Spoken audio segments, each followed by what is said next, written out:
You're listening to the Icandemy podcast, the podcast for people who can but don't know how. This is where you get actionable steps to turn vague dreams into blissful realities. And I'm your host, Omoshola Victoria Wolabi. So let's get started.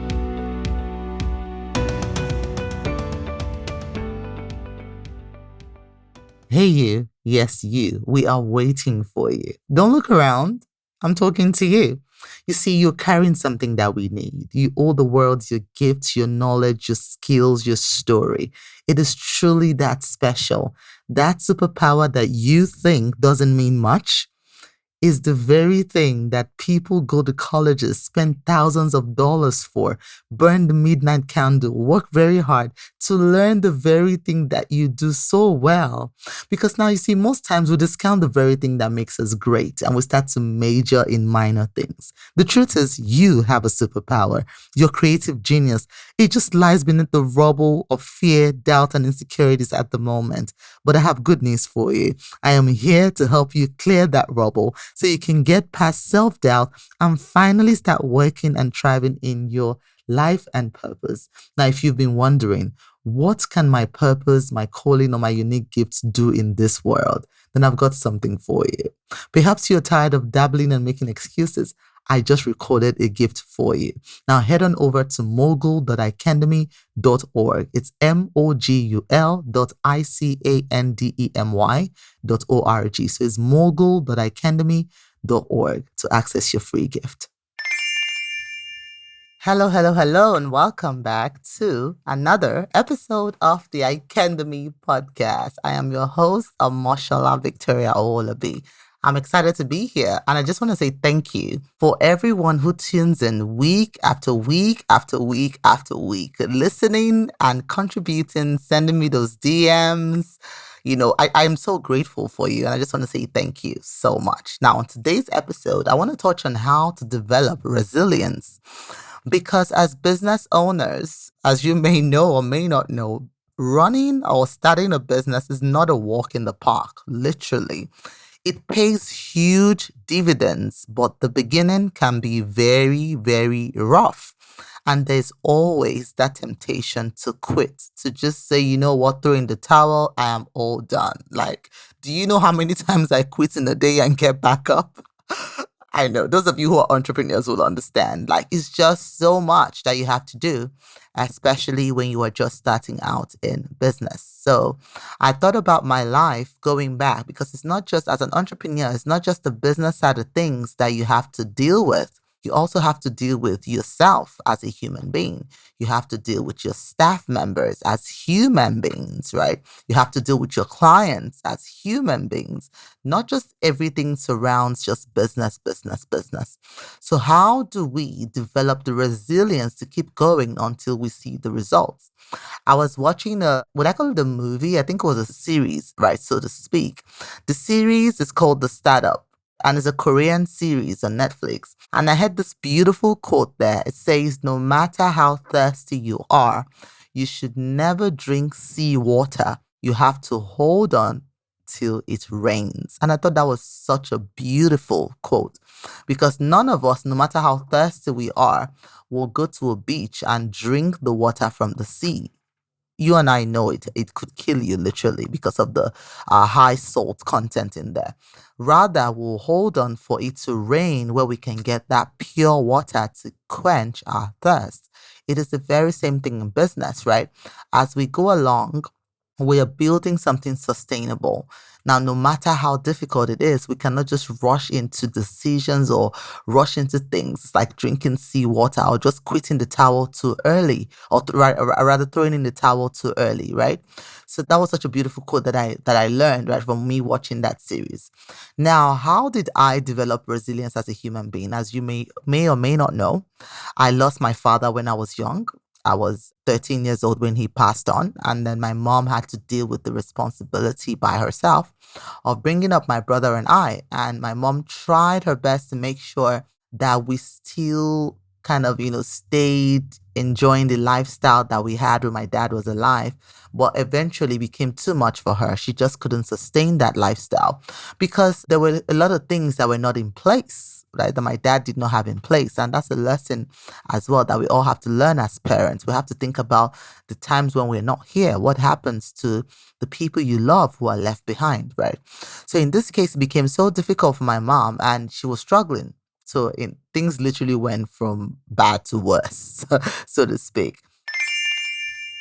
Okay, family, let's face it, we've all felt pain. We've suffered the losses. You know what it's like to want something so bad, but not see a part to its accomplishment. The question, however, is do you know how to pick yourself up and move on despite what has happened? This is what I share with you inside of my new book, Good Medicine for the Crushed Spirit, a practical guide to helping you find purpose when adversity strikes. Inside this book, you will find personal stories, relatable biblical tales, and anecdotes that prove you are never alone in your despair and will inspire you to turn pain, discomfort, disappointment, or setbacks into something positive that works for you. So if you're ready to change your life in meaningful and purposeful ways, get your copy of this book today and let the transformation begin. So in that moment, my future really looked bleak. It did not look as though I was going to make it to college because how are we going to afford it, right? It did not look as though anything meaningful was going to happen for me. So how did I keep going? Where did I find the strength to keep going? In that moment, I had to take up jobs. I remember my very first job when I was 16 was I used to call. I used to make phone calls in a phone booth, right? And then I went to work at a preschool for a little bit. That was when I realized being a preschool teacher was definitely not my calling, right? I love little kids, but I don't think I want to have a bunch of them at the same time, right? Around me. So there I learned very quickly that was not the job for me. And then I moved on to other things and then I started to, go buy things. So I'll go buy wallets and I'll sell them. I'll mark up the price, right? And then when I eventually moved to South Africa to study, it was the same thing. I had to find a way to make ends meet because after paying my fees, I would be at zero, like nothing, right? So how was I going to pay my rent? How was I going to pay for my food and things like that? I had to get a job. And my very first job when I worked in South Africa was with a company called Victoria Jackson Cosmetics. And basically, what we were told to do, were salespeople who were on commission only. So it means if you did not sell a product that day, you went home with nothing. So we didn't have a monthly salary. But I took the job and what the company would do in the morning, so we'll arrive at the office and we'll have like a little morning huddle meeting. And then we'll be allotted a place to go. So for example, in Johannesburg, they may tell you to go to Midrand or you go to Northgate or you go to, you will be allocated a specific area where you would work. And predominantly it was malls and shopping centers. So these makeups, they were really fun because it was so good because when you open it up, it will pop up like your eyeshadows, your lipsticks, and this. It was really, it looked like a trinket box. And then when you open it up, it just kind of pops up the makeup inside. So basically what we're going to do, we're going to stop strangers in the mall and demonstrate to them how our makeup works and have them buy that makeup. Now, there are two major hurdles to cross here. Number one, most of the mall management people did not allow vendors just come into the mall to sell stuff. Absolute no. We had to bypass that. Two, how do you just walk up to a stranger? I mean, just think about it. A mom who is basically the afternoon of a day just going to buy maybe groceries and then you stop her randomly in the middle of the mall asking her to buy your makeup. What audacity. But that was what I did. And I did that for a while. It was gruesome. The rejection was crazy, right? Most days I would go home in tears. Some days I'll only sell one. And my profit then was 50 Rand for one. And I would go home with 50 Rand. And the petrol cost to get to work was way more than 50 Rand, right? And I would wake up so early because I had to get to work. I think I had to get to work. It was 7:30. So I had to leave my house around 6 o'clock to make sure I was there at 7:30 for the morning huddle because by 8 o'clock sharp, we had to be out. making sales on the streets, basically. So I think that was where, for me, that was where I really built up my resilience, because I got rejected so many times. Oh my God. It's either we're chased out of the malls by the mall officials, or we were constantly rejected. And some of the people in the irritation would go and report us to the mall authorities to say, these people are just constituting a nuisance here. Right? And that was how I started to build. I started to build that resilience. And I also remember the first time I dated. Oh God, I got my heart broken into a million pieces. And that was where I also developed resilience. That was where I developed resilience. But guess what?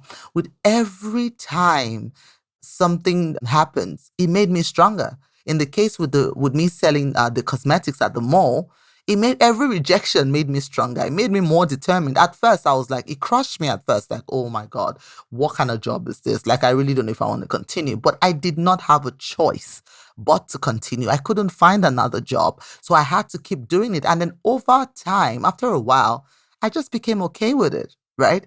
It just became, I was like, okay, this person doesn't want, on to the next. Because the way they trained us then is you literally only looking for 5 people to tell you yes. But in order to get to the 5, you have to go through 100 maybe, right? So I had to look for my 5. And as the more I did it, because I didn't have a choice, I got better. And the rejections got less. And I got better. And I understood it was not about me. The person just was not interested in what I was selling. And that's okay. Maybe the next person over there will be. So I'll just bounce off to the next one, and the next one, and the next one, and the next one, until I started meeting my targets consistently, right? So I want to encourage you today that when you see a problem coming up, this is your resilience muscle that is about to be worked out, right? Don't run away from challenges. Challenges, we need them so that we can build our resilience and our bounce back muscles, right? So thank you so much for listening to this episode. Let me know. Share your stories with me by either going to our website, www.icandemy.org. There's a voicemail tool on the website. You just need to turn on your mic and record. Tell me about your resilience story. Let me see. How have you built your resilience muscles? What has life thrown at you that you have overcome? Let me know. I'm curious to know your story. And just maybe you become a guest on the podcast, right? And if that's not your jam, that's totally fine too. You can send me an email to hello@icandemy.org. I want to hear your resilience story. Please let me know, okay? I know I'm not alone in this. Thank you so much for listening. I'll see you on the next one. Are you at the verge of quitting your online business? Wait. Before you do that, hear this. If you have been struggling to attract clients, I totally understand how that must feel. I was also at the verge of quitting as well, because I just felt everything I was doing was making no sense, attracting no clients, and I was so broke and such in a state of despair. But fortunately, I cracked the code. I got the code and I'm about to hand it to you for free. So if you've been struggling to attract clients into your business and you're just at the verge of giving it all up, try this first. Head on over to learn.icandemy.org, where I share with you how to make your first $10,000 online as a brand new coach, even if you have no social media following. Yes. No huge email list and no raving testimonials yet. Head on over to see how you can create a powerful system that works to attract clients and leads for you on demand. Head on over to learn.icandemy.org to get started.